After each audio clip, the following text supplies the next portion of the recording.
अस्सलामुअलैकुम, मैं हूं दुआ मिर्ज़ा और आप देख रहे हैं डेली पाकिस्तान। मैं इस वक्त मौजूद हूं गुलबर्ग में वाक़या एक शॉपिंग मॉल पेस में, जहां पर रात को आग लगी और 12 घंटे बाद अब आग बुझाई जा चुकी है।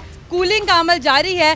फॉर्चुनेटली कोई जानी नुकसान नहीं हुआ, लेकिन इस शॉपिंग मॉल में 404 दुकानें थी जो मुकम्मल तौर पर जलकर खाकस्तर हो चुकी हैं। कोई एक चीज़ भी यहाँ पर नहीं बची। इंतज़ामिया के मुताबिक शॉर्ट सर्किट हुआ जिसके बाइस आग लगी और वो आग फैलती ही चली गई।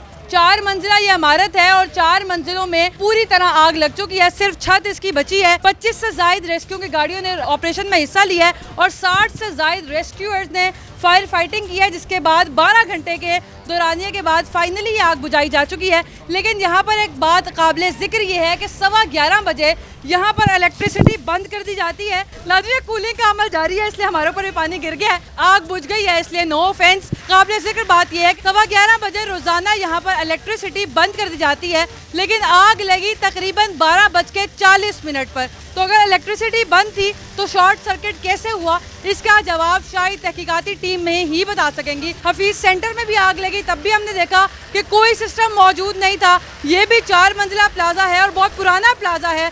यहाँ पर भी कोई फायर सिस्टम मौजूद नहीं था, जिसके बाइस आधे घंटे में प्लाजा मुकम्मल आग की लपेट में आ गया। अभी कूलिंग का प्रोसेस तेज हो गया है। मुतासरीन क्या कहते हैं, आपकी उनसे बात कराते हैं।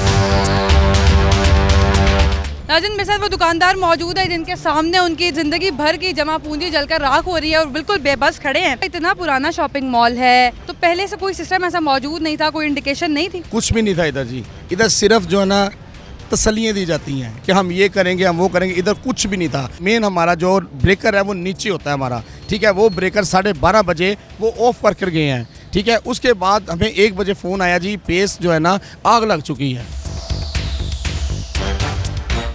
हम उस सब आए हैं, बस नहीं समझ लगी कि हमारे साथ बन क्या रहा था। फिर उधर आपकी एक दुकान थी? जी अल्हम्दुलिल्लाह, मेरी फर्स्ट फ्लोर पे शॉप है।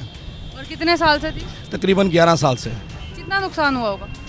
तकरीबन 25-30 लाख का नुकसान हुआ है मेरा। कोई लैपटॉप या मोबाइल की शॉप? नहीं, मेरी गारमेंट्स की। ये सारी गारमेंट्स है। मोबाइल जो है ना ग्राउंड फ्लोर पे है सारे। कोई उम्मीद है कि कोई नुकसान पूरा? उम्मीद तो सिर्फ अब अल्लाह से लगाई हुई है। जो यहाँ पे ऑनर थे, ठीक है ना जी, वो नहीं यहाँ पहुँच सके अभी तक। जो मॉल के ऑनर थे वही हमें तसल्ली नहीं दे सके। लुट चुके हैं हम। हमें कोई पूछने वाला नहीं आया कि यार हुआ क्या, हम आपके साथ खड़े हैं। वोट लेने हो तो ये सब कुछ आ जाएंगे यहाँ पे, फिर भागे भागे आएंगे। बारिश नहीं देखेंगे, बादल नहीं देखेंगे, ये आएंगे इधर।